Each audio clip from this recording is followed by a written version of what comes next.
السلام علیکم ورحمۃ اللہ وبرکاتہ. کیا حال ہے سب کا؟ نحمده ونصلی علی رسولہ الکریم، اما بعد فاعوذ باللہ من الشیطان الرجیم. بسم اللہ الرحمن الرحیم. رب اشرح لی صدری ویسر لی امری واحلل عقدۃ من لسانی یفقہوا قولی. سیدہ عاتکہ بنت زید رضی اللہ عنہا، ان کا خاندانی پس منظر، نام عاتکہ تھا، والد کا نام زید بن عمرو بن نفیل تھا، القرشیہ العدویہ، قریش کے خاندان بنو عدی سے تعلق رکھتی تھی، جس سے حضرت عمر بن خطاب تعلق رکھتے ہیں. والدہ کا نام ام قریظ بنت حضرمی تھا. ان کے ماموں العلاء ابن الحضرمی ہیں، بہت مستجاب الدعوات تھے. ان کے بارے میں اگر آپ پڑھیں تو پتہ چلے گا، حضرت ابو ہریرہ سے روایات ہیں کہ کس طرح مختلف مواقع پر ان کی دعائیں قبول ہوئیں. ان کی خالہ صعبہ تھی، صعبہ بنت الحضرمی، ٹھیک ہے. ان کے بیٹے تھے طلحہ بن عبید اللہ، وہ عشرہ مبشرہ میں سے تھے. عشرہ مبشرہ وہ 10 صحابہ ہیں، وہ 10 لوگ ہیں جن کے بارے میں نبی صلی اللہ علیہ وسلم نے دنیا میں ہی جنت کی بشارت دی تھی. تو طلحہ بن عبید اللہ ان میں سے، اور یہ ایک طرح سے ان کے خالہ زاد ہیں. ان کے بھائی سعید بن زید ہیں، اور سعید بن زید کے بارے میں آپ جانتے ہیں کہ وہ حضرت عمر کے بہنوئی تھے. ان کی بہن فاطمہ کے شوہر. ان کے ساتھ کیا کیا تھا حضرت عمر نے؟ ان کو مارا تھا. حضرت عمر کے اسلام لانے کے واقعے میں ان کا ذکر ملتا ہے. اس کے علاوہ بھی یہ اپنے بارے میں کہتے ہیں کہ ایک وقت تھا کہ جب عمر مجھے اسلام لانے کی وجہ سے رسیوں میں باندھ دیتے تھے. یہ روایت ہے صحیح بخاری کی. قیس کہتے ہیں کہ میں نے کوفہ کی مسجد میں سعید بن زید بن عمرو بن نفیل رضی اللہ عنہ سے سنا. وہ کہہ رہے تھے کہ ایک وقت تھا جب عمر رضی اللہ عنہ نے اسلام لانے سے پہلے مجھے اس وجہ سے باندھ رکھا تھا کہ میں نے اسلام کیوں قبول کیا ہے. تو یہ ان کے بھائی تھے. ان کے بھائی سعید بن زید جو ہیں، یہ بھی بہت نیک صحابہ میں سے ہیں اور عشرہ مبشرہ میں سے ہیں. ان کے بارے میں آتا ہے کہ ایک مرتبہ نبی صلی اللہ علیہ وسلم نے جبل حرا سے مخاطب ہو کر کہا. ایک اور واقعہ جبل احد کا آتا ہے، لیکن یہ جبل حرا سے متعلق ہے. یہ مسند احمد کی روایت ہے کہ اے حرا ٹھہر جا، تجھ پر کسی نبی، صدیق اور شہید کے علاوہ کوئی نہیں. اس وقت جبل حرا پر نبی صلی اللہ علیہ وسلم کے ساتھ ابو بکر، عمر، عثمان، علی، طلحہ بن زبیر، سعد بن ابی وقاص، عبد الرحمن بن عوف اور سعید بن زید تھے. تو ان کا شمار بہت نیک لوگوں میں سے ہوتا ہے. اس کی کیا وجہ ہے؟ اس کی ایک وجہ تو یہ ہے کہ ان کے والد جو تھے یہ دور جاہلیت میں بھی دین حنیف پر تھے، ابراہیم علیہ السلام کے دین پر تھے. انہوں نے کبھی شرک نہیں کیا. تو جو شرک سے پرہیز کرے اس کی نسلوں میں خیر ہوتی. جیسے ابراہیم علیہ السلام نے جب شرک سے پرہیز کیا اور شرک سے دوری اختیار کی تو اللہ سبحانہ وتعالیٰ نے کس طرح ان کی نسلوں میں خیر جاری کر دی. جب ان کے والد نے ان کو نکال دیا تو اللہ تعالیٰ نے بدلے میں ان کو حضرت اسماعیل اور حضرت اسحاق اور یعقوب جیسی اولاد نصیب کی. اور پھر آگے ان کے کتنی خیر پھیلی کہ حضرت یعقوب کی اولاد سے بنی اسرائیل، اور ان میں بھی کئی ایک پیغمبر، اور ان میں بھی بہت نیک نیک لوگ گزرے. عام طور پر جب بنی اسرائیل کا ہم ذکر پڑھتے ہیں تو ہم صرف ایک سائڈ، کیونکہ وہ ذرا زیادہ ہے، اس میں کثرت ہے اس وجہ سے، ورنہ دوسری طرف ان کے اندر نیک لوگ بھی تھے. اسی طرح حضرت اسماعیل کی اولاد میں سے نبی صلی اللہ علیہ وسلم ہے. تو یہ سارے انعامات حضرت ابراہیم علیہ السلام کو کس بنا پر ملے؟ کہ انہوں نے شرک سے بیزاری کا اظہار کیا تھا. تو ہم سب کو بھی دعا مانگنی چاہیے کہ اللہ سبحانہ وتعالیٰ ہماری زندگی سے ہر شرک کو نکال دے، اس کو بھی جسے ہم جانتے ہیں اور اس کو بھی جسے ہم نہیں جانتے. ابھی جانے سے پہلے میں نے یہاں عقیدہ پڑھایا تھا، اور اس کے بعد مسلسل اس پر میں غور و فکر بھی کرتی رہی اور اللہ تعالیٰ سے دعا بھی کرتی رہی کہ اللہ مجھے اس علم کی روح عطا کر اور مجھے مزید سیکھنے کا موقع دے. کیونکہ انسان جب نہیں جانتا تو نہیں جانتا، لا علم ہوتا ہے تو اس کو احساس نہیں ہوتا کہ وہ کس اندھیرے میں ہے. لیکن جب جان لیتا ہے تو جہالت کا اندازہ زیادہ ہونے لگتا ہے. یعنی جہالت بھی ایک ایسا عیب ہے، ایک ایسی خامی ہے، ایک ایسی خرابی ہے کہ جس کا احساس انسان کو علم کے بغیر نہیں ہوتا. جب علم آتا ہے تو جہالت کا پتہ چلتا ہے کہ کیا نہیں آتا.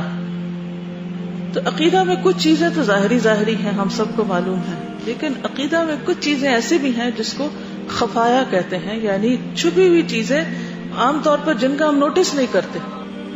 نبی صلی اللہ علیہ وسلم نے فرمایا تھا کہ میری امت میں شرک اس طرح داخل ہو جائے گا جس طرح سیاہ رات میں سیاہ پتھر پر سیاہ چیوٹی چلتی ہے اور پتہ نہیں چلتا. اخفا من دبیب النمل، چیوٹی کی چال سے بھی زیادہ خفی.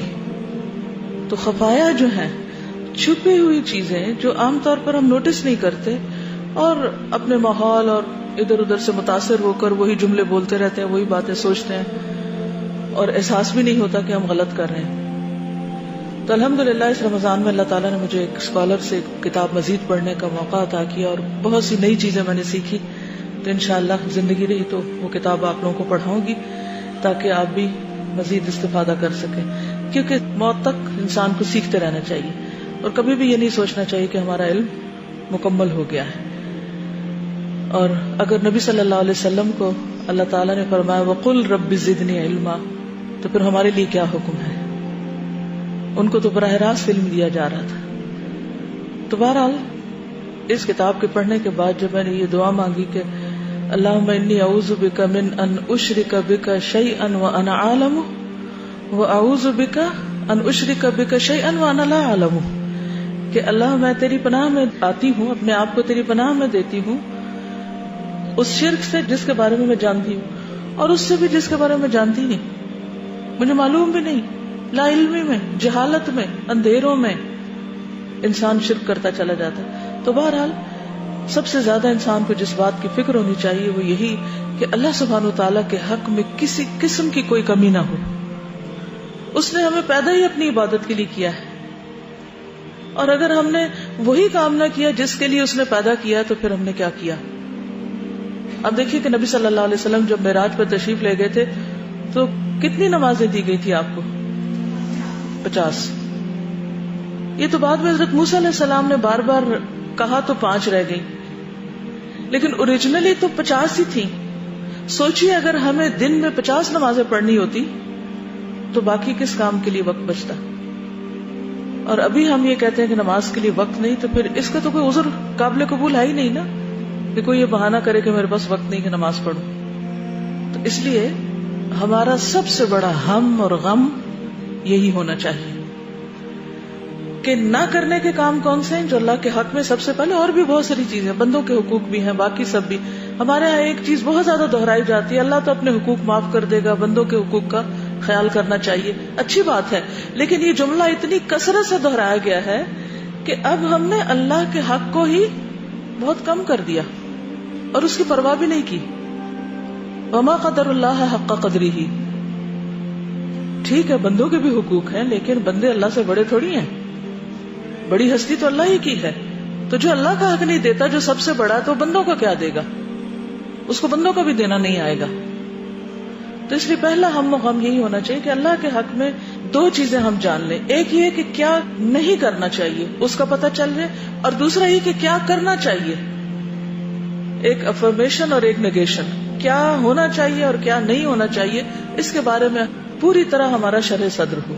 اور اگر یہ علم ہم نے سیکھ لیا، یہ جان لیا، تو سمجھے کہ علم نافع ہمیں حاصل ہو گیا.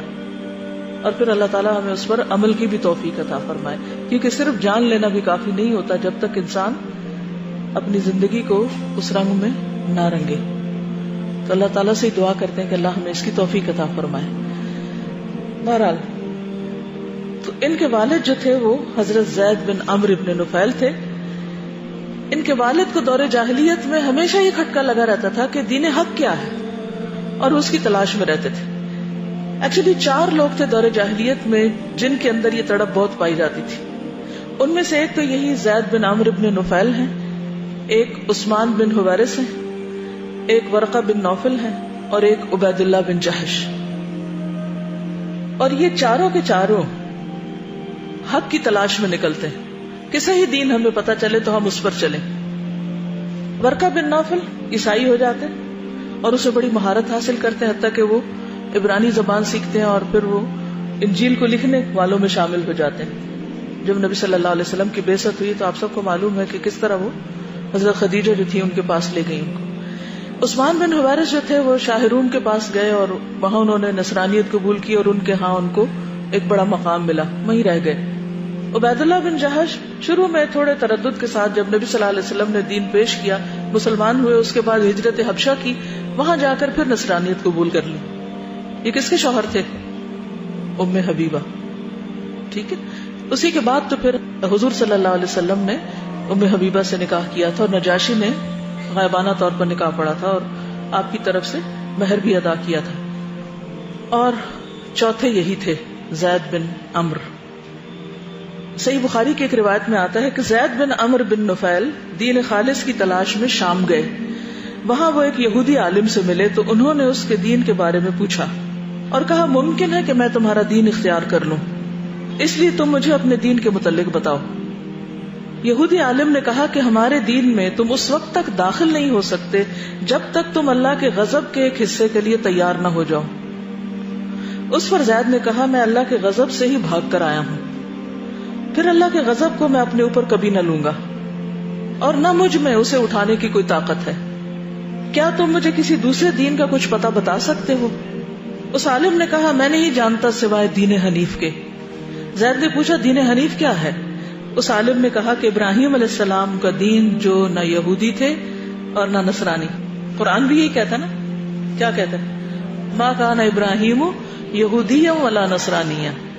تو اس کی گواہی یہودی عالم نے بھی دی اور وہ اللہ کے سوا کسی کی عبادت نہیں کرتے تھے۔ زید وہاں سے چلے آئے اور ایک نصرانی پادری سے ملے، ان سے بھی ویسے ہی بات کی۔ اس نے بھی یہی کہا کہ تم ہمارے دین میں آؤ گے تو اللہ کی لعنت میں سے ایک حصہ لوگے۔ زید نے کہا میں اللہ کی لعنت ہی سے بچنے کے لیے تو یہ سب کر رہا ہوں، اللہ کی لعنت اٹھانے کی مجھ میں نہ طاقت ہے اور نہ غضب اٹھانے کی، میں اس کا یہ غضب کس طرح اٹھا سکتا ہوں؟ کیا تم میرے لیے اس کے سوا کوئی اور دین بتا سکتے ہو؟ پادری نے کہا میری نظر میں صرف ایک ہی دین، دین حنیف سچا دین ہے۔ پوچھا وہ دین حنیف کیا ہے؟ کہا وہ ابراہیم علیہ السلام کا دین جو نہ یہودی تھے اور نہ عیسائی اور اللہ کے سوا کسی کی عبادت نہیں کرتے تھے۔ زید نے جب دین ابراہیم کے بارے میں ان کی یہ رائے سنی تو وہاں سے روانہ ہو گئے اور اس سرزمین سے باہر نکل کر اپنے دونوں ہاتھ آسمان کی طرف اٹھائے اور کہا اے اللہ میں گواہی دیتا ہوں کہ میں دین ابراہیم پر ہوں، اگر وہ سچا دین ہے تو میں دین ابراہیم پر ہوں۔ یہ ہوتے ہیں سچے لوگوں کی پہچان، جو واقعی سچائی کی تلاش میں نکلتے ہیں اور اللہ تعالیٰ پھر ان کو حق دکھا بھی دیتا ہے۔ ہم سب کو بھی اپنے اندر یہ دیکھنا چاہیے کہ ہمارے اندر سچائی کو جاننے کی کتنی تڑپ ہے۔ بعض اوقات سچائی سامنے آتی بھی ہے لیکن ہم اپنی انا، اپنے آباء و اجداد کے طریقے، اپنے معاشرے، اپنی عقل، بہت سی اور چیزوں سے متاثر مغلوب ہو کر اس کو قبول نہیں کرتے۔ تو اس لیے ہم سب کے اندر ایک چیز یہ ضرور ہونی چاہیے کہ اللہ تعالیٰ ہمیں حق دکھا، اللہم ارنا الحق حقا وارزقنا اتباع، اور جہاں بھی ہماری کوئی غلطی ہے اور جہاں بھی ہم غلط ہیں ہمیں اس سے دور کر دے۔ زید بن عمرو کہتے ہیں، یہ صحیح السیرہ النبویہ البانی کی ہے جس سے یہ لی گئی ہے روایت۔ زید بن عمرو کہتے ہیں کہ شام کے علماء میں سے ایک عالم نے مجھ سے کہا تمہارے شہر میں ایک نبی ظاہر ہو گیا ہے یا ظاہر ہونے والا ہے، اس کا ستارہ طلوع ہو چکا ہے، جاؤ واپس جا کر اس کی تصدیق کرو اور اس کی اتباع کرو، یعنی نبی صلی اللہ علیہ وسلم کے بارے میں بتایا۔ ایک اور روایت صحیح بخاری کی ہے، اس میں آتا ہے کہ عبداللہ بن عمر سے مروی ہے کہ نبی صلی اللہ علیہ وسلم کی زید بن عمرو بن نفیل رضی اللہ عنہ سے وادی بلدہ کے نشیبی علاقے میں ملاقات ہوئی، اور یہ قصہ نزول وحی سے پہلے کا ہے۔ نبی صلی اللہ علیہ وسلم کے سامنے ایک دسترخوان بچھایا گیا تو زید بن عمرو نے کھانے سے انکار کر دیا، یعنی آپ نے خود نہیں بچھایا، کسی نے لا کے بچھایا، تو انہوں نے کہا میں کھانا نہیں کھاتا۔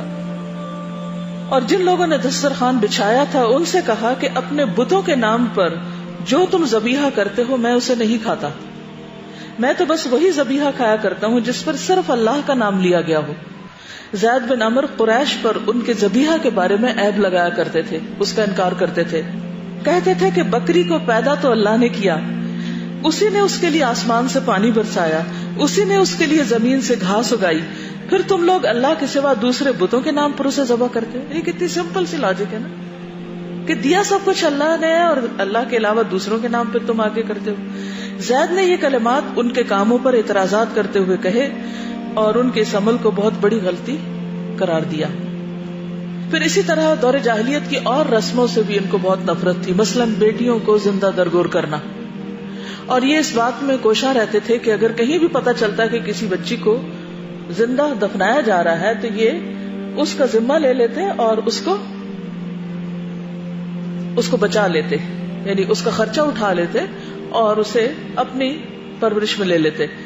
صحیح بخاری کی روایت ہے, اسما بنت ابی بکر کہتی ہے, میں نے زید بن عمرو بن نفیل کو کعبہ سے ٹیک لگائے ہوئے کھڑے ہو کر یہ کہتے ہوئے سنا, اے قریش کے لوگوں, اللہ کی قسم میرے سوا کوئی اور تمہارے ہاں دین ابراہیم پر نہیں, یعنی اس پورے شہر میں اور کوئی دین ابراہیم پر نہیں. اور زید بیٹیوں کو زندہ نہیں گاڑتے تھے, اور جو شخص اپنی بیٹی کو قتل کرنا چاہتا اس سے کہتے کہ اس کی جان نہ لو, میں اس کے سارے اخراجات اپنے ذمے لیتا ہوں. چنانچہ لڑکی کو اپنی پرورش میں رکھ لیتے, اور جب وہ جوان ہو جاتی یا بڑی ہو جاتی, پل جاتی, تو باپ سے کہتے کہ اگر تم چاہو تو اس کو لے لو, میں اسے تمہارے حوالے کرتا ہوں, اور اگر چاہو تو میں اس کے خرچے کی ذمہ داری لیے رکھتا ہوں. تو اس طرح انہوں نے بہت سی جانوں کو ہلاک ہونے سے بچایا. تو یہ ایک فطری خوبیاں تھی ان کے اندر جب ابھی اسلام نہیں آیا تھا.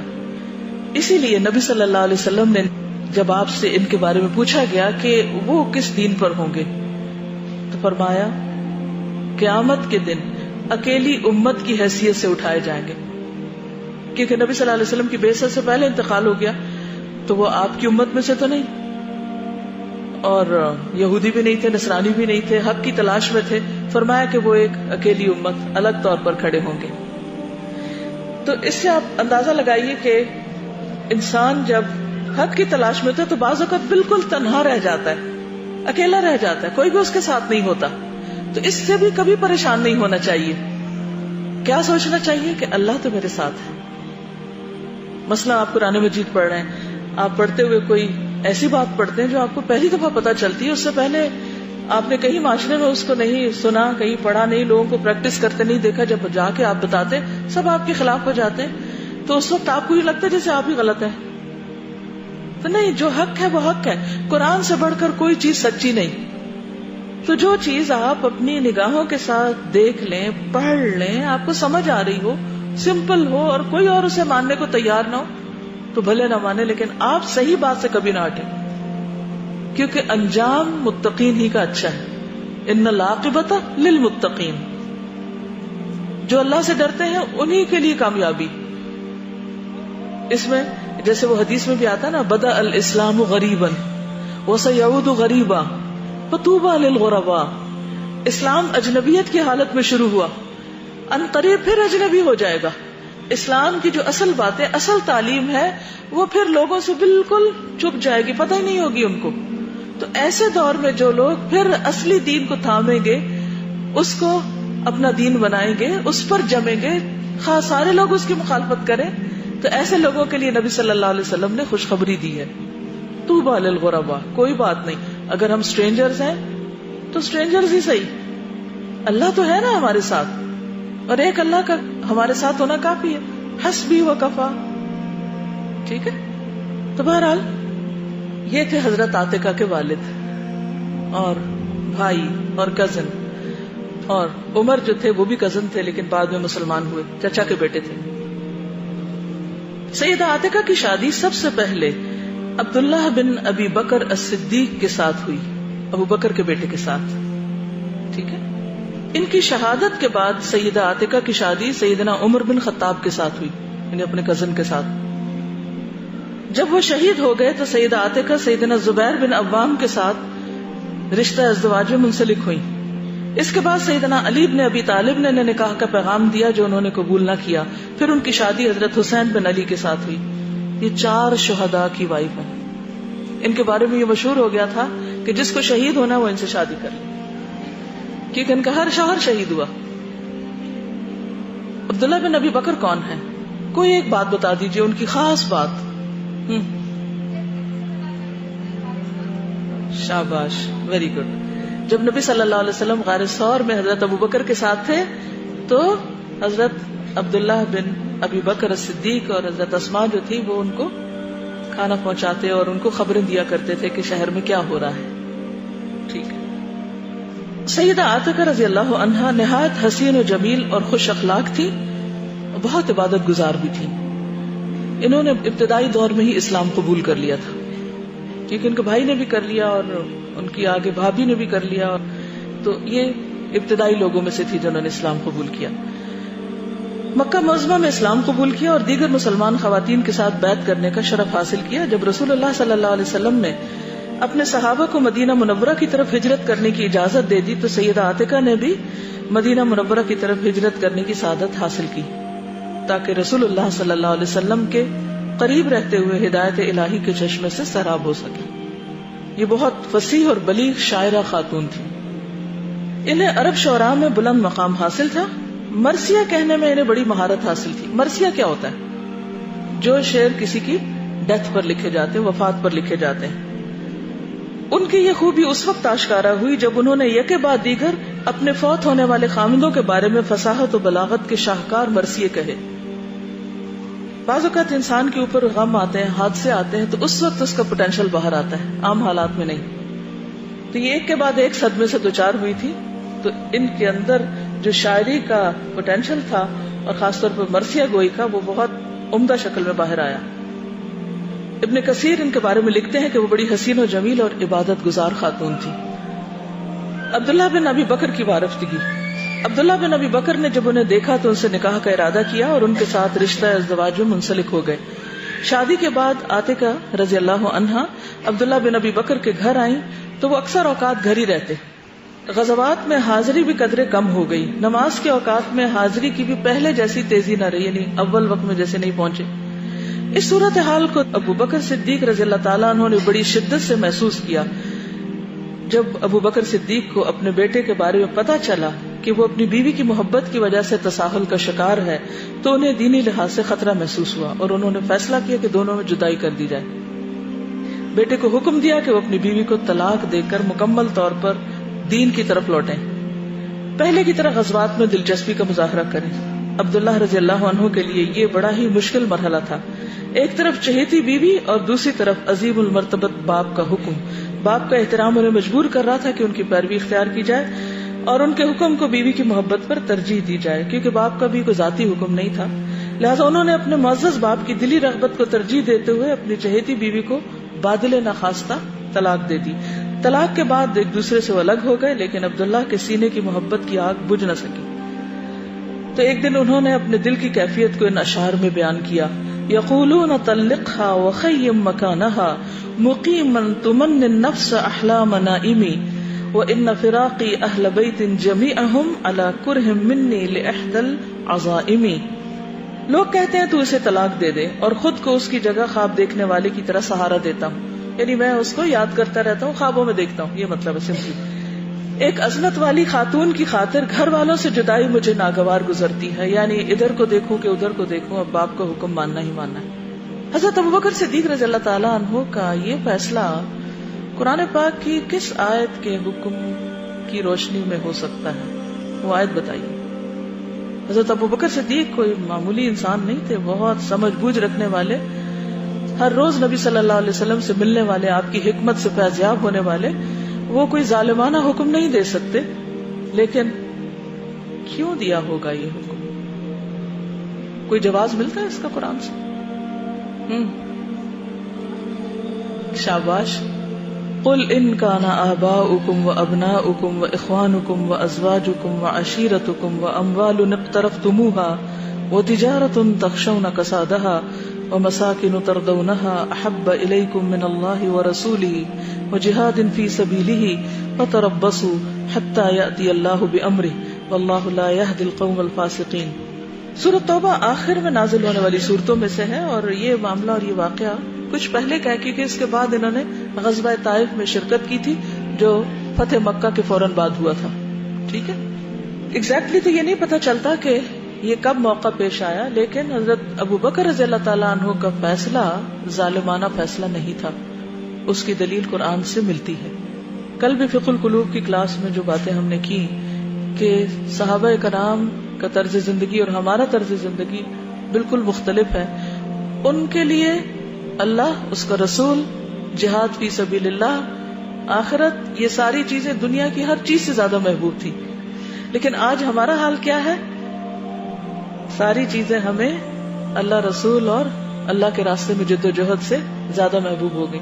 تو جو حال ہم اس وقت دیکھتے ہیں وہ دیکھتے ہیں. کچھ کہنا چاہیں آپ؟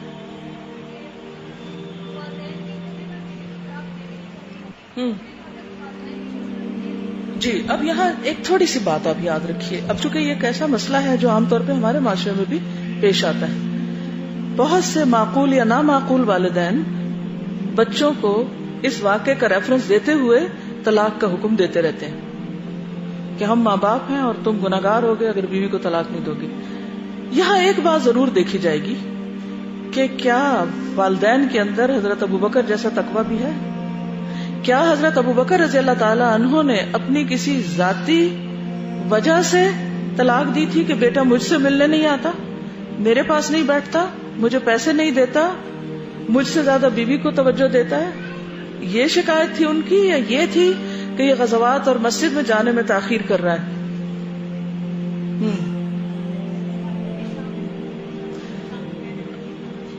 حضرت ابراہیم علیہ السلام نے بھی جب حضرت اسماعیل کی اہلیہ کو یہ میسج دیا تھا کہ جب شوہر آئے تو کہہ دینا کہ اپنی چوکھٹ بدل دو، تو انہوں نے بدل دی تھی. وہاں ان کی بیوی کے اندر کیا مشکل تھی کہ وہ بہت شکایت ہو. تو ایک عورت کی سب سے بڑی خامی کیا ہوتی ہے کہ شوہر کی ناشکری ہو. ہر وقت شوہر کے خلاف چھوٹی چھوٹی باتوں کو لے کے وہ بہت بڑا کر دے اور ہر وقت اس کی خامیاں ہی تلاش کرتی رہے اور چھوٹی چھوٹی باتوں کو ایشو بنا لے اور سارے احسان بھول جائے. یہ بہت بڑی غلطی ہے. صرف ایک یہی خامی ایک عورت کی ہلاکت کے لیے کافی. یہاں میرا سوال جو تھا وہ، کیونکہ یہ ایشو کے طور پر آپ کے سامنے لائی جائے گی یہ بات کہ دیکھیں جی اسلام عورتوں کے حقوق کا خیال نہیں کرتا اور وہ مردوں کو اس بات کی اجازت دیتا ہے کہ وہ جب چاہیں اپنے بچوں کو حکم دیں کہ ہم راضی نہیں جب تک تم اپنی بیوی کو طلاق نہ دے دو. تو کیا یہ ظلم نہیں ہے عورت پر؟ تو وہ کون سا موقع ہو سکتا ہے، وہ کون سی وجہ ہو سکتی ہے؟ یا ایسی چھوٹی چھوٹی باتوں پہ ناراض ہو کر اور چھوٹی چھوٹی چیزوں کو ایشو بنا کر اور ایک جذباتیت کے ساتھ گھروں کے اندر فساد ڈالنا اور یہ ہر وقت حق جتاتے رہنا کہ چونکہ ہم ماں باپ ہیں اس لیے ہماری بات مانی جائے. تو یہ صرف ماں باپ ہونا کافی نہیں ہے اس کے لیے. ٹھیک ہے، جو مفتی ہوگا یا قاضی ہوگا وہ یہ بھی دیکھے گا کہ ماں باپ کے اپنے اندر کتنا تقویٰ اور خدا کا خوف ہے. ٹھیک ہے، چلیے آگے چلتے ہیں. لیکن آپ دیکھیے اس کے بعد ہوتا ہے کیا. ایک دفعہ کا واقعہ ہے جب رات کی تاریکی چھا گئی تو عبداللہ بن ابی بکر اپنی چہیتی بیوی کی جدائی کے غم میں ڈوبے ہوئے درد بھرے انداز میں یہ اشعار کہنے لگے: اعاتق لا انساکی ما ذر شارق وما ناح قمری الحمام المطوق. اعاتق، یہ عاتقہ کو ہی عاتق کہا ہوا ہے. اعاتق قلبی کل یوم ولیلۃ الیک بما تخفی النفوس معلق ولم ار مثلی طلق اليوم مثلها ولا مثلها فی غیر جرم تطلق. بغیر کسی جرم کے طلاق دی گئی. معنی لها خلق جزل ورأی ومنصب وخلق سبی فی الحیاء ومصدق. اے عاتقہ، جب تک باد صبا چلتی ہے، صبا جو ہے نا صاد سے ہونا چاہیے، اور گلے میں پڑی گانی ہار والی فاختہ نوحہ گناہ ہے، میں تجھے نہیں بھول سکتا. اے عاتقہ، جب تک مسافروں کے قافلے کوچ کا ارادہ رکھتے ہوں اور آسمان پر ستارے روشن ہوں، یعنی رات کے پچھلے پہر میں قافلے نکلتے ہیں نا، اس لیے ان کا ذکر ہو رہا ہے. میں تجھے نہیں بھول سکتا، یعنی ساری رات میں تجھے یاد کرتا ہوں. یہ مطلب اے عاتقہ، میرا دل ہر دن ہر رات تیری طرف معلق رہتا ہے. میں نے آج تک اپنے جیسا کوئی نہیں دیکھا جس نے اس جیسی کو طلاق دی ہو. یعنی ہماری بہت مثالی جوڑی تھی، یہ مطلب. اور نہ اس جیسی دیکھی، یعنی عاتقہ جیسی جسے بغیر جرم کے طلاق دی گئی ہو. اس کی اچھی عادت اور عمدہ رائے اور اچھی سیرت تھی، وہ سچ بولنے والی تھی. ایک شوہر کی گواہی ہے اپنی متعلقہ بیوی کے لیے. رات کے سناٹے میں سیدنا ابوبکر تہجد ادا کرنے کے لیے گھر کی چھت پر چڑھے. جب انہوں نے اپنے بیٹے عبداللہ کی زبان سے یہ اشعار سنے تو ان کے دل میں رقت پیدا ہو گئی. انہوں نے اپنے بیٹے کو پیار بھرے انداز میں دیکھا اور اسے اپنی بیوی سے رجوع کرنے کی اجازت دے دی، کیونکہ انا کا مسئلہ تو تھا نہیں. جب عبداللہ نے اپنے عظیم باپ کی بات سنی تو اسی وقت بآواز بلند پکار کر کہا ابا جان گواہ ہے نا، میں نے رجوع کر لیا.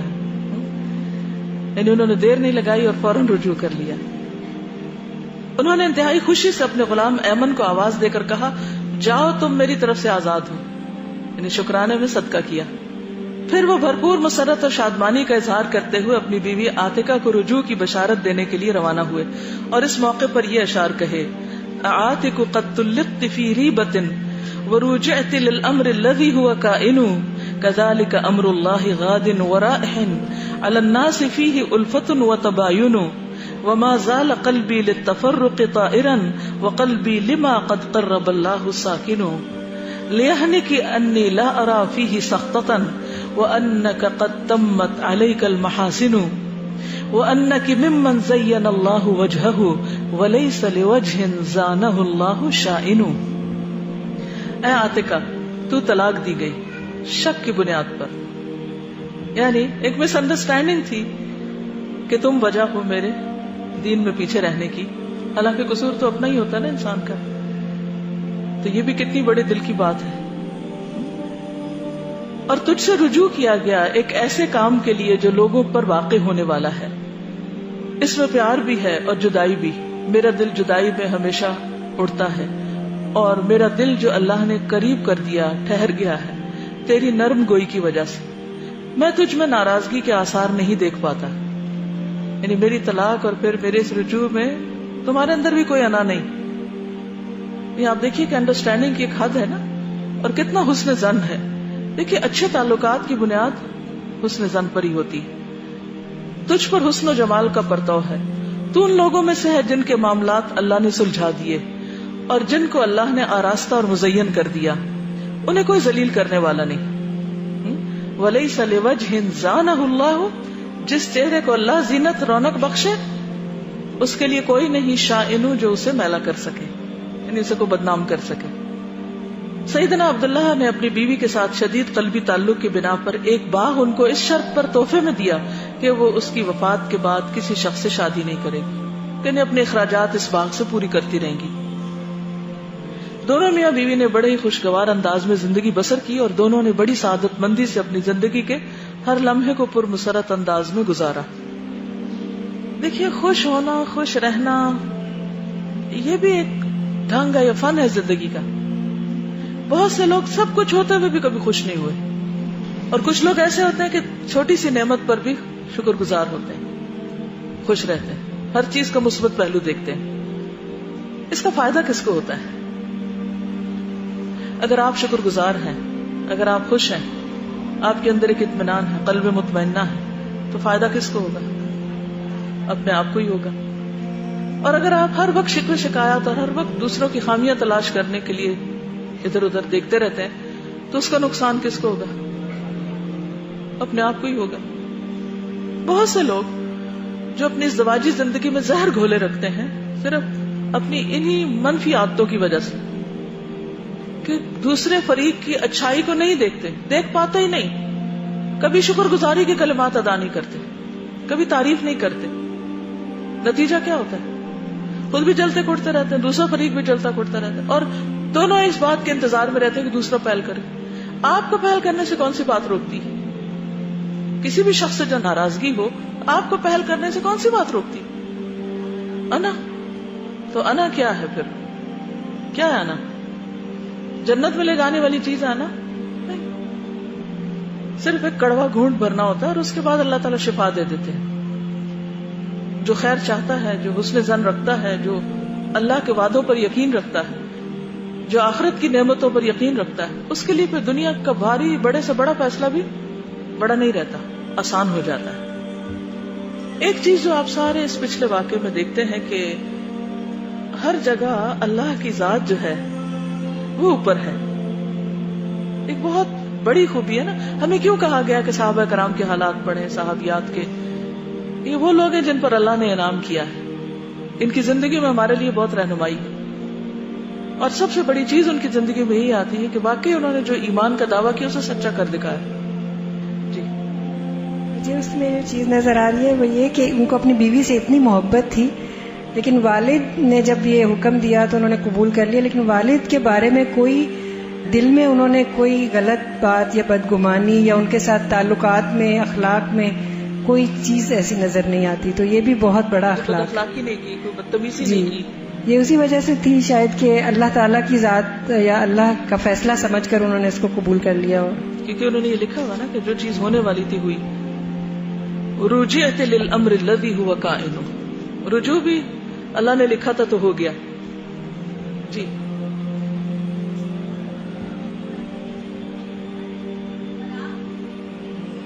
تکلیف دے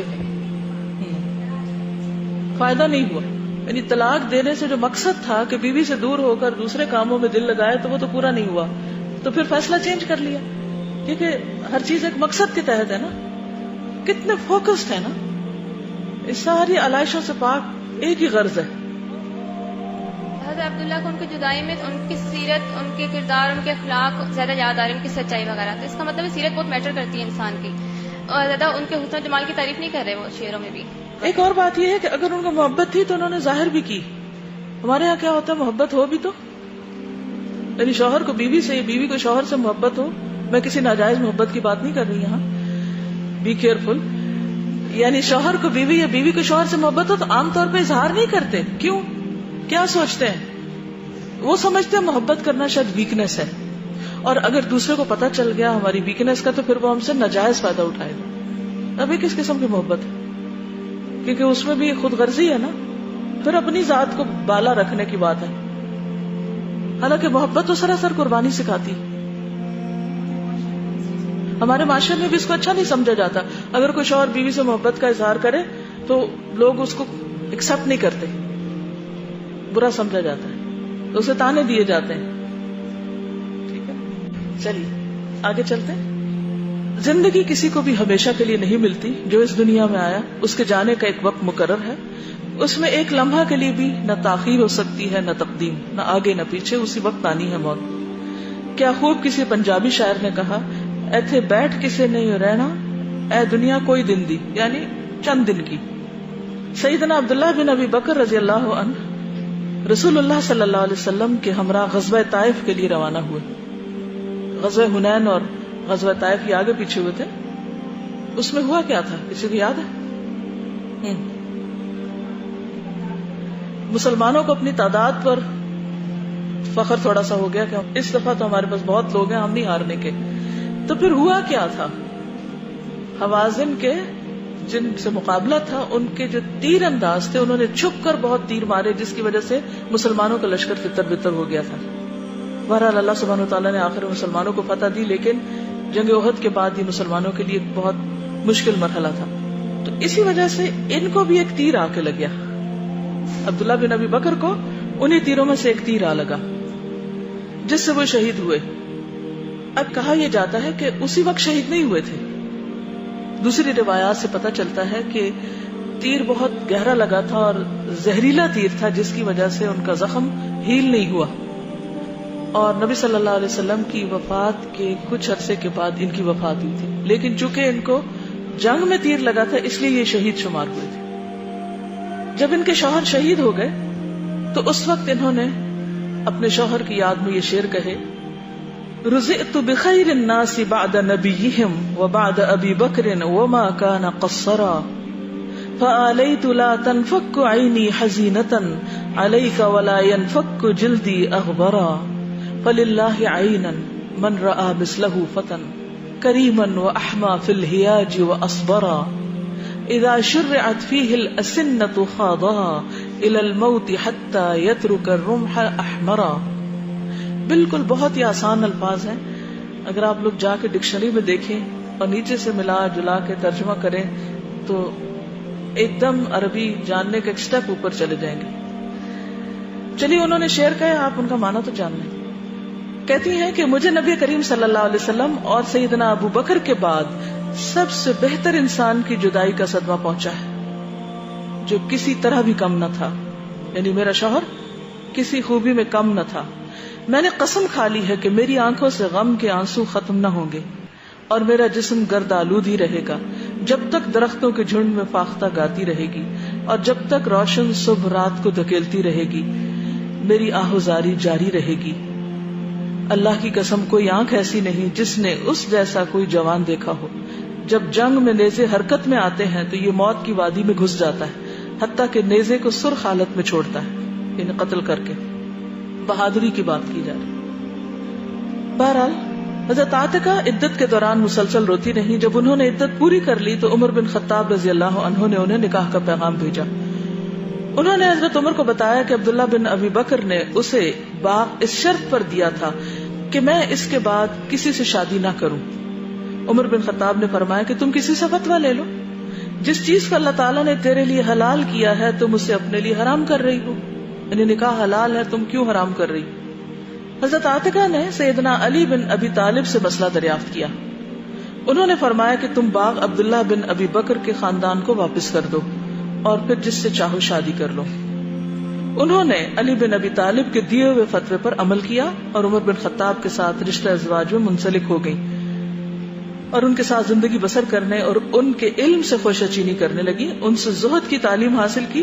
عمر ان کی رفاقت سے بہت خوش تھے. جب وہ مسجد میں باجماعت نماز ادا کرنے کے لیے جانا چاہتی تو عمر بن خطاب سے اجازت طلب کرتی. عمر ان سے کہتے کہ میری دلی خواہش تو یہی ہے کہ تم گھر میں رہو, تم میری اس رغبت کو جانتی بھی ہو. انہوں نے کہا کہ میں آپ سے مسجد جانے کے لیے اجازت طلب کرتی رہوں گی. عمر بن خطاب نے بھی انہیں کبھی مسجد میں جانے سے نہ روکا. کیا چیز پریویل کر رہی ہے ہر جگہ پر؟ اللہ کی اطاعت, اللہ کے رسول صلی اللہ علیہ وسلم کی اطاعت, اپنی رائے اور اپنی خواہش سے اوپر. حضرت عمر کا دل نہیں چاہتا کہ وہ مسجد جائیں, لیکن روکتے کیوں نہیں؟ کہ نبی صلی اللہ علیہ وسلم نے فرمایا ہے کہ اللہ کی بندیوں کو مسجد جانے سے مت روکو. پھر اس کے بعد آپ دیکھیے کہ انہوں نے اپنے شوہر سے ایک عہد کیا اور انہوں نے باغ دے کر یہ عہد دیا کہ تم شادی نہیں کرو گی. لیکن بعد میں انہوں نے جو فتویٰ لیا تو اس عہد کو چھوڑ دیا. کس کی خاطر؟ اللہ کے حکم کی خاطر. آپ کو یاد ہے نا منت یا نظر کے باب میں کہ اگر کوئی شخص کسی ایسی چیز کی نظر مان لے جو اللہ نے حلال کی ہے مگر اس نے اپنے اوپر اس کو حرام کر لیا, جیسے نبی صلی اللہ علیہ وسلم نے ایک موقع پر شہد کو اپنے لیے حرام کیا تھا, تو اس معاملے میں دین کا حکم کیا ہے کہ انسان اس کو چھوڑ دے اور اللہ کے حکم کی طرف لوٹ آئے. یہاں کوئی یہ نہ سمجھے کہ انہوں نے اپنے پچھلے شوہر کو دھوکہ دیا چونکہ وہ فوت ہو چکے تھے. یہاں بھی آپ دیکھیے کہ اللہ ہی کا حکم نظر آتا ہے کہ اللہ نے جس چیز کو حرام نہیں کیا اسے کسی کو حرام نہیں کرنا چاہیے. ہمارے معاشرے میں دوسرے نکاح کو کتنا برا سمجھا جاتا ہے. خاص طور پر اگر کوئی بیوہ نکاح کر لے تو لوگ اس کی طرف ایسے دیکھنے لگتے ہیں, ہاں اس سے صبر نہیں ہوا اور اس نے کیوں دوسری شادی کر لی. ایسی بات سوچنا ایک بدگمانی کی بات ہے اور ایک غلط بات ہے. جس چیز کو اللہ نے کسی کے لیے حلال کیا ہے اس کو حرام نہیں کیا جا سکتا. اور اس میں آپ دیکھیے کہ حضرت عمر کو کیا یہ فتویٰ نہیں معلوم ہوگا, لیکن انہوں نے خود نہیں بتایا, حضرت علی کی طرف اس کو ریفر کر دی. کیونکہ اگر حضرت عمر خود بتاتے تو شاید یہ خیال آتا کہ اپنے لیے انسان ہر چیز حلال کر لیتا ہے, جس کام کو اس کا دل چاہے تو پھر وہ کہیں نہ کہیں سے دین سے جواز نکال لیتا ہے, ڈھونڈ لیتا ہے. پھر آپ دیکھیے یہ چاہتی تو کسی کو نہ بتاتی کہ میرے پاس باغ ہے. دیکھیے امانت کو آپ دیکھیے کہ کس درجے کی امانت ہے. بہت دفعہ ایسا ہوتا ہے شوہر فوت ہو جاتے ہیں, بیویوں کے پاس یا بیویوں کے نام کچھ امانت رکھ جاتے ہیں. بعض اوقات ایسا ہوتا ہے نا کہ کوئی پیسے یا کوئی پراپرٹی یا کوئی گھر صرف اس لیے بیوی کے نام کرا دیتے ہیں کہ اگر وہ اپنے نام رکھیں گے تو شاید ان کو کوئی ٹیکس کا مسئلہ ہو یا کوئی اور وجہ ہو, کوئی بھی ریزن ہو سکتی. تو عموماً لوگ کیا کرتے ہیں کہ اپنی زندگی میں کوئی اپنی بیوی کے نام لگا دیا, کوئی کسی کے, لیکن وہ وقتی طور پر ہوتا ہے, یہ ایک امانتاً ہوتا ہے, حقیقتاً میں نام نہیں ہوتا یا ہبہ نہیں کیا گیا ہوتا. ایسی صورت میں جب شوہر فوت ہو جائے تو کتنی بیویاں اتنی امانت دار ہوتی ہیں کہ اس امانت کو لوٹا دیں اصل وارثوں کو یا حقداروں کو. کہ ہمارے ہاں تو یہ کیا جاتا ہے اس مال کی ہرس میں جو کوئی مرنے والا چھوڑ کے گیا ہے یہ بھول جاتے ہیں کہ ہم نے بھی مرنا اور ہم نے بھی یہ چھوڑ جانا ہے. اس مال کی ہرس میں کوئی بتاتا بھی نہیں, چھپا جاتے ہیں ایسے حقائق کو. اگر کسی نے کوئی وصیت بھی کی ہو تو اس کو بھی چھپا جاتے ہیں لوگ. اس سے پتہ چلتا ہے کہ ایمان اور امانت کا کتنا قریبی تعلق ہے. لا ایمان لمن لا امانت لہ. ایسے موقع پہ کیا کرنا چاہیے خواتین کو؟ اگر شوہر نے ویسے ہی امانتاً کوئی چیز دی ہے کہ یہ رکھ لو، اور اتفاق سے شوہر کی وفات ہو جاتی ہے اور اب بیوی کہتی ہے شوہر تو ہے نہیں، میں خرچہ کہاں سے پورا کروں گی، یہ جو میرے پاس ہے میرے سوا کسی کو نہیں پتا، وہ تو میں اپنے لیے رکھتی ہوں اور باقی دیکھتی ہوں کسی کو دینا یا نہیں دینا. کیا پتہ چلتا ہے؟ سمجھ آئیے کچھ؟ بہت اہم مسئلہ یہ جس کو لوگ ایسے فار گرانٹیڈ لے لیتے ہیں اور اس کے لیے تعویلیں پیش کر کے اپنے لیے حرام کو حلال کر لیتے ہیں، جواز نکال لیتے ہیں کہ شوہر ہی نے تو دیا تھا، کسی غیر نے تھوڑی دیا تھا، اور یہ تو گفٹ تھا. آپ ساری دنیا کو مطمئن کر سکتے ہیں، قائل کر سکتے ہیں، لیکن جو اللہ نے آپ کے لیے حلال نہیں کیا وہ حلال نہیں ہو سکتا، اس کا تو حساب دینا ہی دینا ہوگا. پھر انسان خود سوچ لے کہ اس نے کیا راہ اختیار کرنی. آپ کو معلوم ہے کہ حضرت عمر رضی اللہ تعالیٰ عنہ خود کس قدر امانت دار تھے. حضرت عاتقہ بہت ذہین، بہت پڑھی لکھی سمجھدار خاتون تھی، شاعرہ تھی. تو ایک دفعہ بحرین سے کچھ خوشبو آئی تو حضرت عمر نے اس کو تقسیم کرنا تھا، تو کہا کہ کوئی ہے جو اس کا وزن کر کے اس کے حصے کر دے تاکہ میں بانٹ دوں مسلمانوں کے اندر. تو حضرت عاتقہ نے کہا میں یہ خدمت انجام دے سکتی ہوں. کہا نہیں تم نہیں یہ کرو گی، کہیں ایسا نہ ہو کہ تم اس میں سے کچھ خوشبو اپنی گردن پہ لگا لو اور مسلمانوں کے حق میں حق تلفی ہو جائے. وہاں بھی آپ دیکھیے تقوی کا کیا عالم ہے کہ تم نہ کرو یہ کام. قوا انفسکم واہلیکم نارا. جب ابو لؤلؤ مجوسی نے عمر بن خطاب رضی اللہ عنہ پر اپنے زہر میں بھگوئے ہوئے خنجر سے وار کیا جس سے وہ شہید ہو گئے تو سیدہ عاتقہ نے ان کی جدائی میں آنسو بہاتے ہوئے یہ اشعار کہے. کہتے ہیں کہ یہ اس وقت مسجد میں تھی، یہ خود بھی نماز پڑھ رہی تھی جب حضرت عمر پر حملہ ہوا تھا. کہتی ہیں اے نجودی بعبرۃ ونحیبی لا تملی علی الامام النجیبی. یہ یہاں پر جیم ہونا چاہیے. قل لأہل الضراء والبؤس موتوا قد سقطه المنون کأس شعوبی. اے آنکھ آنسو اور گریہ زاری کی سخاوت کر، یعنی خوب آنسو بہا. شریف امام کے غم کے اظہار میں اکتاہٹ محسوس نہ کر. جنگجو لوگوں سے کہو کہ تم مر جاؤ، موت نے اسے شعوب کا پیالہ پلا دیا ہے، یعنی ہمیشہ کے لیے زندگی مل گئی ان کو. ایک دوسرے مرثیے میں سیدہ عاتقہ نے روتے ہوئے یہ اشعار کہے. من لنفس عادها احزانها ولعین شفها طول السہد جسد لفف فی اکفانہ رحمت اللہ علی ذاک الجسد فیہ تفجیع لمولا غارم لم یدعہ اللہ یمشی بسبد. وہ کون ہے جس کے دل پر غم ٹوٹ پڑے اور اس کی آنکھ کو طویل بیداری نے چھوٹا کر دیا، یعنی رو رو کے آنکھیں سوج گئی اور چھوٹی ہو گئی. یہ مطلب وہ جسم جسے کفن میں لپیٹ دیا گیا، اللہ کی اس جسم پر رحمت ہو. اس میں تکلیف پہنچی ہے ایک مقروض غلام کو جس کے پاس اللہ نے کچھ نہ چھوڑا تاکہ وہ کنگال چلے، یعنی دنیا سے خالی ہاتھ جائے. حضرت عاتقہ نے سیدنا عمر بن خطاب کی وفات کے غم میں یہ اشعار بھی کہے. وفجعنی فیروز لا در درہ بأبید تال للکتاب منیب رؤوف علی الادنى غلیظ علی العدا آخی ثقة فی النائبات مجیبی متى ما يقول لا يكذب القول فعله سریع الى الخیرات غیر قطوبی. فیروز دلمی نے مجھے دکھ درد دیا اور ایسے شخص پر کاری وار کیا جو روشن چہرے والا تھا، قرآن کی تلاوت کرنے والا اور اللہ کی طرف رجوع کرنے والا، جو کمزور سے شفقت سے پیش آنے والا، دشمن کے خلاف سخت مصائب میں ثابت قدم رہنے والا اور بات ماننے والا تھا. جب بھی وہ کوئی بات کہتا تو اس کے قول اور فعل میں کوئی تضاد نہ ہوتا، خیرات میں جلدی کرنے والا اور ترش روئی سے پیش نہ آنے والا غیر قطوبی. اب دیکھیے کہ شوہر بیوی میں بہت دفعہ اختلاف بھی ہوتے ہیں، بہت دفعہ اونچ نیچ بھی ہو جاتی ہے، لیکن ایک دوسرے کے دنیا سے جانے کے بعد ایسی اچھی گواہیاں کتنی بڑی بات ہے. ایک بیوی کی گواہی ہے نا شوہر کے حق میں. زبیر بن عوام کے ساتھ شادی. سیدہ عاتقہ نے اپنی عدت کا عرصہ سوگ میں گزارا. جب سیدنا زبیر بن عوام کو معلوم ہوا کہ حضرت عاتقہ کی عدت پوری ہو چکی ہے تو انہوں نے ان کو شادی کا پیغام دیا جسے انہوں نے منظور کر لیا اور وہ سیدنا زبیر بن عوام کے ساتھ شادی کے رشتے میں منسلک ہو گئی. زبیر بن عوام بڑی وسیلی طبیعت والے تھے. یہ کس کے شوہر تھے کچھ یاد ہے؟ حضرت اسما. سیدہ عاتقہ جسمانی طور پر فربہ تھی، یعنی بھاری جسم کی تھی. زبیر بن عوام نے انہیں حکم دیا کہ مسجد نہ جایا کریں. حضرت عاتکہ نے کہا کیا میں تمہاری غسیلی طبیعت کی وجہ سے مسجد نبوی میں جا کر نماز پڑھنا چھوڑ دوں جو میں رسول اللہ صلی اللہ علیہ وسلم، سیدنا ابو بکر صدیق اور سیدنا عمر رضی اللہ عنہما کے پیچھے پڑھتی رہی؟ حضرت زبیر نے فرمایا اگر یہ بات ہے تو میں تجھے نہیں روکوں گا۔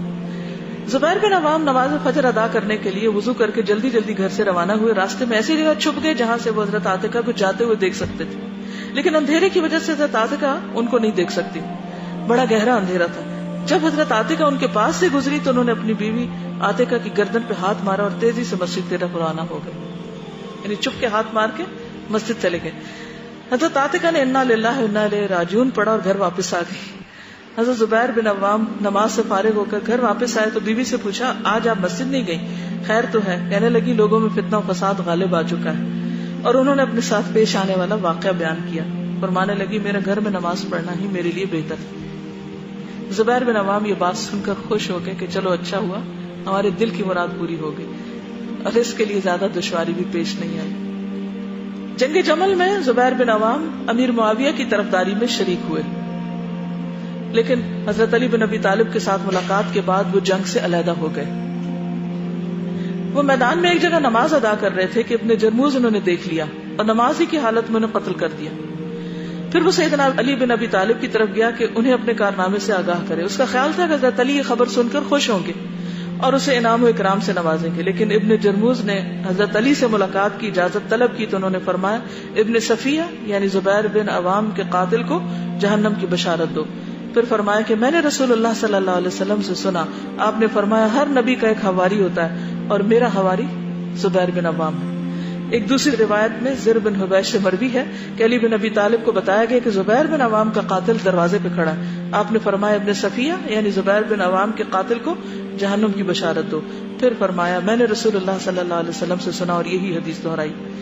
ایک دوسری روایت میں عاصم زر سے بیان کرتے ہیں کہ حضرت علی سے کہا گیا کہ زبیر بن عوام کا قاتل دروازے پہ کھڑا ہے، تو انہوں نے یہی بات کہی جو پیچھے گزر چکی، اور پھر فرمایا کہ ہر نبی کا حواری ہوتا ہے اور آپ کے حواری جو تھے وہ حضرت زبیر تھے۔ جب ابن جرموز نے علی بن ابی طالب سے اپنے انجام کے بارے میں سنا تو اس نے خودکشی کر لی۔ حضرت عاتکہ اپنے خامند زبیر بن عوام کے سوگ میں عدت گزارنے لگی۔ انہوں نے اپنے خامند زبیر بن عوام کے غم میں یہ اشعار کہے: غدر ابن جرموز بفارس بہمة يوم اللقاء وكان خبر معرض يا عمرو لو نبهته لوجدته لا طائشا رائش الجنان ولا اليد ان الزبير لذو بلاء صادق سمع سجيته كريم المشهد كم غمرة قد خاضها لم يثنه عنها طرادك يا ابن فقع القردد فاذهب فما ظفرت يداك لمثله في من مضى مما يروح ويقتدي۔ سیدہ عاتکہ نے عدت پوری کر لی اور علی بن ابی طالب نے نکاح کی پیشکش کی تو حضرت عاتکہ نے کہا آپ مسلمانوں کے سربراہ ہیں، میں آپ کی زندگی کے لیے دعا گو ہوں، آپ کا باقی رہنا لوگوں کے لیے مفید ہے۔ میرے ساتھ جس نے بھی شادی کی وہ جلد ہی زندگی کی بازی ہار گیا۔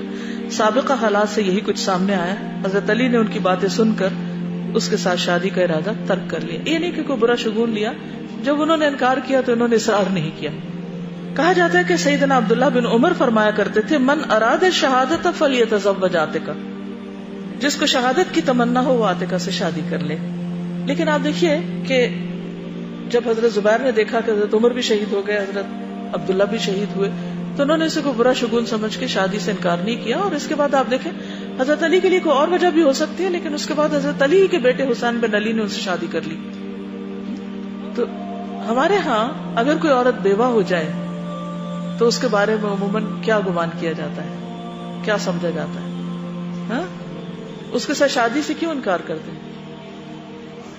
منحوس سمجھا جاتا ہے، حالانکہ خوش قسمتی اور نحوست کا مالک کوئی انسان نہیں، کسی انسان سے نہیں ہے کچھ بھی۔ ان کا یہ مقولہ لوگوں میں عام ہو گیا، لیکن حضرت حسین بن علی نے اس مقولے کی کوئی پرواہ نہ کی اور انہوں نے نکاح کا پیغام دے دیا۔ اس طرح وہ سیدہ عاتکہ کے ساتھ رشتہ ازدواج میں منسلک ہو گئے۔ یہ زبان زد عام مقولہ حقیقت کا روپ دھار گیا۔ حسین بن علی میدان کربلا میں شہید کر دیے گئے۔ تاریخ نے ایسا دلخراش منظر کبھی نہ دیکھا ہوگا۔ حضرت عاتکہ نے اپنے خاوند حسین بن علی کی شہادت کا منظر اپنی آنکھوں سے دیکھا۔ انہوں نے سیدنا حسین کے غم میں یہ اشعار کہے: وا حسینا ولا نسیت حسینا اقصدته اسنۃ الاعداء غادروه بکر بلا سریعا لستق الغیث بعده کربلاء. سیدہ عاتکہ نے سیدنا حسین بن علی کے خون میں لت پت چہرے کو زمین سے اٹھا کر اپنی گود میں رکھا، سینے سے لگایا. جب حضرت عاتکہ نے عدت گزار لی تو شادی سے کلی طور پر کنارہ کشی اختیار کی. مروان بن حکم نے شادی کا پیغام بھیجا، اموی خلیفہ جو تھے، تو انہوں نے صاف انکار کر دیا. پوری زندگی کسی اور سے شادی نہ کی، یہاں تک کہ قضاء الہی سے وفات پا گئی. 41 ہجری میں فوت ہوئی ہیں، 41 ہجری میں. یہ کے بعد دیگرے 4 شہداء کی بیوی سیدہ عاتکہ بنت زید پر اللہ سبحانہ وتعالی اپنی رحمت نچھاور کرے. ان کی پہلی شادی عبداللہ بن ابی بکر کے ساتھ ہوئی، پھر حضرت عمر کے ساتھ، پھر زبیر بن عوام کے ساتھ، پھر حسین بن علی کے ساتھ رضی اللہ عنہ. ان تمام شہداء پر قیامت کے دن اللہ اپنی رحمت نچھاور کرے اور اپنے ہاں عمدہ مہمان نوازی کرے. انہوں نے بظاہر پرمسرت انداز میں زندگی بسر کی، لیکن حقیقت میں انہیں یک کے بعد دیگرے بڑے بڑے صدموں سے دوچار ہونا پڑا. انہیں پے در پے خامدوں کی شہادت کا صدمہ سہنا پڑا، لیکن یہ اللہ کی مشیت اور اس کا فیصلہ تھا جس کو کوئی ٹال نہیں سکتا.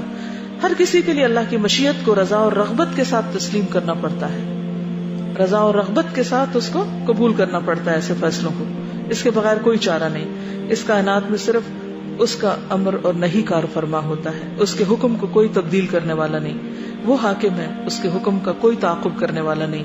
اللہ تعالیٰ اپنی کتاب میں یہ ارشاد فرماتے ہیں، وَمَا تَشَاءُونَ إِلَّا أَن يَشَاءَ اللَّهُ رَبُّ الْعَالَمِينَ. اور اللہ رب العالمین کے چاہے بغیر تم کچھ بھی نہیں چاہ سکتے. کائنات میں اللہ ہی کا حکم چلتا ہے، ساری مخلوق کی پیشانیاں اسی کے ہاتھ میں ہیں. وہ سرے منہ بھی اللہ کے حکم کے خلاف نہیں چل سکتے، حکم اللہ ہی کا چلے گا. مخلوق علیم اور حکیم اللہ رب العزت کے حکم کو تسلیم کرنے کی پابند ہے. اللہ پاک ہے، وہ عظیم ترین معبود حقیقی ہے اور وہی بڑا معزز تدبیر کرنے والا ہے. اللہ تعالیٰ ان پر اپنی رحمت فرمائے. اب آپ کچھ کہنا چاہیں کہ اس سے ہماری عملی زندگی اور معاشرتی زندگی میں اصلاح کے کون سے نقطے ہیں؟ السلام علیکم. مجھے جب سٹارٹ ہوا تو مجھے سب سے زیادہ اچھی چیز لگی جب ان کی شادی ہوئی حضرت عبداللہ بن ابی بکر سے. تو مجھے یہ چیز ہو رہا تھا کہ کتنا زیادہ جو بیویاں ہوتی ہیں وہ اپنے شوہروں کی زندگی پہ اثر انداز ہوتی ہیں، اور ہم لوگ اکثر یہ سمجھتے ہیں کہ ہم اپنے شوہروں کو مطلب وہ چیزیں جو ان میں بری ہیں یا عادات ان کی غلط ہیں تو ہم ان کو نہیں بدل سکتے. تو جب میری نئی نئی شادی ہوئی تو میں بھی یہی سوچا کرتی تھی کہ شاید میں اپنے ہسبینڈ کی عادتوں کو نہیں بدل سکتی. تو آج مجھے یہ لگا کہ نہیں، آئی کین ڈو اٹ، لیکن محبت سے، بالکل محبت فاتح عالم. سیکنڈلی جو دوسری چیز مجھے بہت اچھی لگی کہ ایک تو یہی چیز کہ 4 ہسبینڈز ان کے رہے، ٹھیک ہے، اور ہمارے معاشرے میں یہ چیز کوئی تصور بھی نہیں کی جا سکتی کہ ایسا ممکن ہے. اگر ایسا ہو تو اس عورت کے متعلق کیا کچھ کہا جاتا ہے کہ وہ کس قسم کا کردار رکھتی ہے. اور اسی طریقے سے ایک اور چیز مجھے اور اچھی لگی کہ انہوں نے 4 شوہروں کے ساتھ ان کی زندگی جیسے گزری ہے وہ 4 کے ساتھ ایک بیلنسڈ لائف، سب کے ساتھ محبت. یہ نہیں کہ اب سیکنڈ ہسبینڈ ان کی حضرت عمر سے شادی ہوئی تو اپنے جو پریویس اس کو یاد کر کے اور وہ روتی رہے. اس میں مجھے وہ واقعہ یاد آیا کہ ہوا یہ کہ جب حضرت عمر نے ان سے شادی کی تو انہوں نے ولیمہ کیا، اس میں حضرت علی بھی آئے ہوئے تھے. تو حضرت عاتکہ نے جو شعر حضرت عبداللہ کے لیے کہے تھے وہ انہوں نے کہا کہ کیا یہ شعر تم ہی نے کہے تھے؟ یعنی پچھلے شوہر کے غم میں جو شعر کہے تھے وہ اس ولیمے پہ یاد کرا رہے ہیں ان کو. تو کہنے لگی ہاں میں نے کہے تھے، جھوٹ نہیں بولا، چھپایا نہیں کچھ، کہا میں نے کہے تھے. تو حضرت عمر کی عظمت دیکھیے، کہتے ہیں ابو الحسن اس موقع پہ یہ بات کیوں کرتے ہو؟ عورتیں اپنے شوہر کی وفات پر روتی ہی ہیں. دس از نیچرل.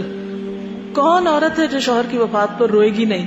تو اگر عاتکہ اپنے شوہر کی وفات پر روئی ہیں تو اٹس ویری نیچرل. کیا ہوا؟ کیا آج کوئی شوہر یہ بات برداشت کرے گا کہ لو اب ولیمہ میں کر رہا ہوں، بیوی میری ہے، اور اس موقع پر تم نے یہ شعر کہے تو کہے کیوں، اور اگر کہے تو کیوں کہا کہ میں نے کہے؟ سچ نہ بولتے نہ بولنے دیتے ہیں. اور حضرت عمر سے جب شادی کی تو انہوں نے 3 شرطیں پیش کی تھی کہ مجھے ماریں گے نہیں، کیونکہ حضرت عمر کا کوڑا اور وہ تلوار اور وہ ہر وقت تیار رہتی تھی نا، لیکن نرم دل بھی بہت تھے اس کے ساتھ. تو مجھے ماریں گے نہیں، مجھے مسجد جانے سے نہیں روکیں گے.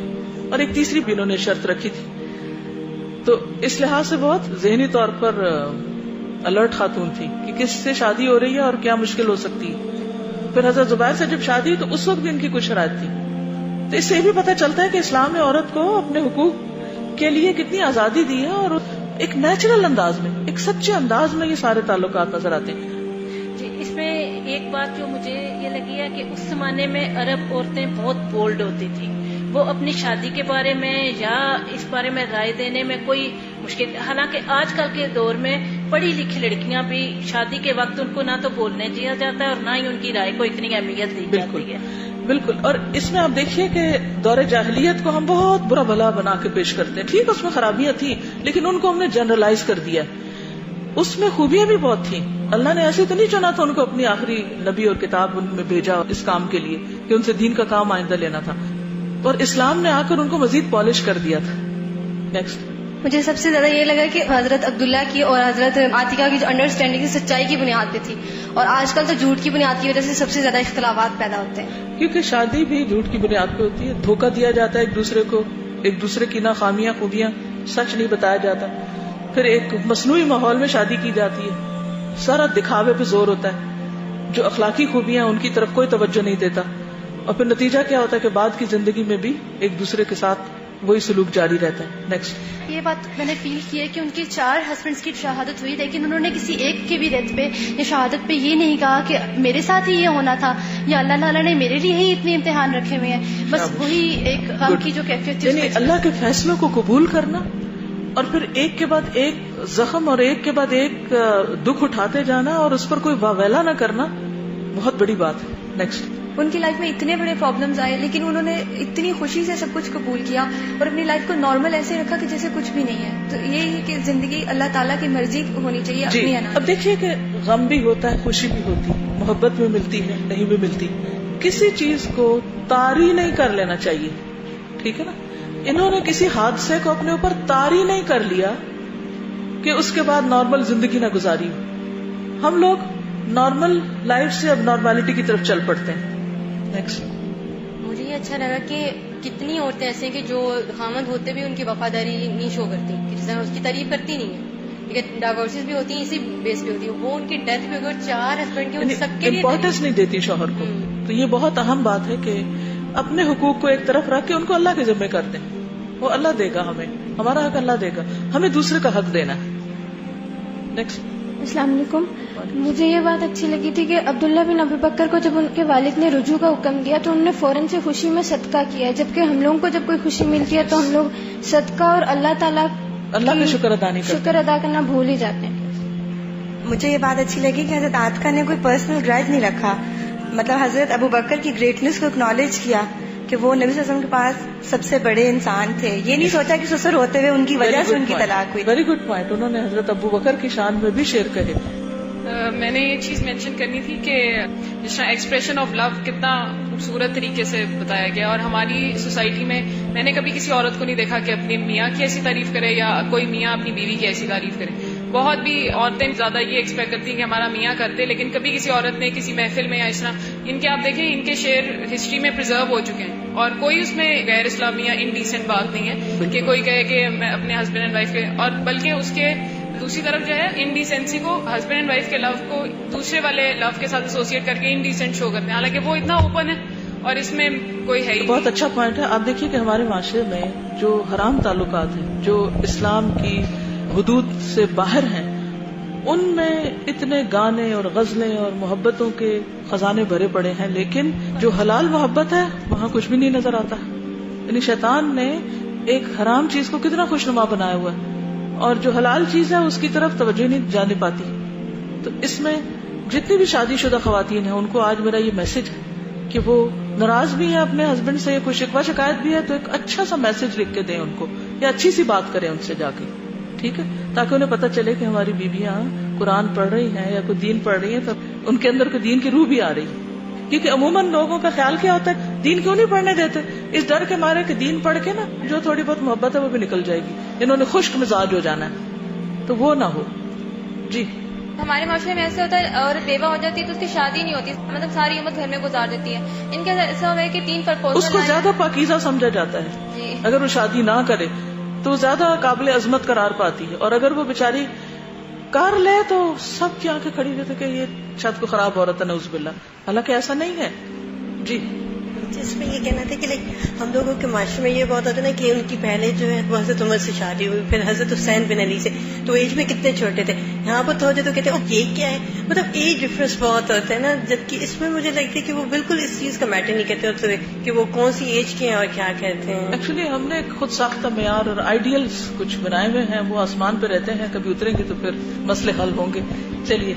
استاذوں ان میں کردار کی مضبوطی نظر آتی ہے، اور حضرت زبیر کے ساتھ جب ان کا وہ واقعہ پیش آتا ہے تو وہ یہ نہیں کرتی کہ وہ اس کو چھپا لیتی ہیں، نہیں وہ گھر آ کے اس بات کو بتاتی ہیں جس میں ان کے کردار نظر آتے ہیں. جی یعنی ایک دوسرے کے ساتھ شیئر کرتی ہیں جو واقعات پیش آتے ہیں، اور وہ بھی اعتماد کرتے ہیں. ورنہ کوئی اور شوہر ہو تو وہ جھوٹا الزام ہی لگا دے کہ اچھا کون تھا وہ جس نے ایسا کیا. اور پھر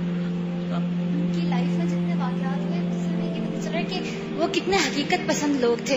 ہم لوگ آج ڈریم ورلڈ میں رہنا بہت پسند کرتے ہیں اور سپرسٹیشنز کو اتنا زیادہ اپنے سر پہ سوار کرتے ہیں. آنکھ پھڑک گئی تو ایسا ہو جائے گا، اور فلانی بیوہ کے ساتھ شادی کر لی تو ایسا ہونا ہی تھا.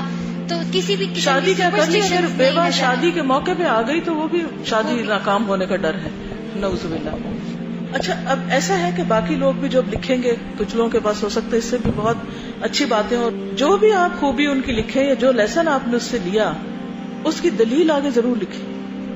جنرل باتیں نہیں کریں کہ وہ بہت عظیم خاتون تھی، وہ بہت بہادر خاتون تھی. وہ کہاں سے بہادری پتہ چلتی، کہاں سے عظمت پتہ چلتی، کس چیز سے ان کی کون سی خوبی نمایاں ہوتی. تو دلیل سے بات ہو. جی نیکسٹ. مجھے یہ بات سمجھ آئی کہ انہوں نے اپنے ہر شوہر کے ساتھ نکاح کے ساتھ ایک شرط مسجد آنے کی رکھی، لیکن جہاں فتنے کا خطرہ ہوا انہوں نے اس کو وڈرا کر کے اور وہ گھر میں بیٹھ گئیں. پھر اس کو آنا کا مسئلہ نہیں بنایا اور بلکہ سمجھ گئی. اس سے بھی پتہ چلتا ہے کہ صحابیات کے اندر دین کے مراکز اور ایمان کی جگہوں پہ جانے کا کتنا شوق تھا. شاپنگ کا نہیں، بازاروں میں جانے کا نہیں، بلکہ مسجد میں جانے کا. تو ہمارے ہاں عام طور پر کیا شرائط رکھی جاتی ہے کہ ہنی مون کے لیے کہاں لے کے جائیں گے؟ دنیا کی چیزیں. بل تؤثرون الحیات الدنیا والآخرۃ خیر وابقا. چلیے ٹائم ہو چکا ہے. سبحانک اللہم وبحمدک اشہد ان لا الہ الا انت استغفرک واتوب الیک. السلام علیکم ورحمۃ اللہ وبرکاتہ.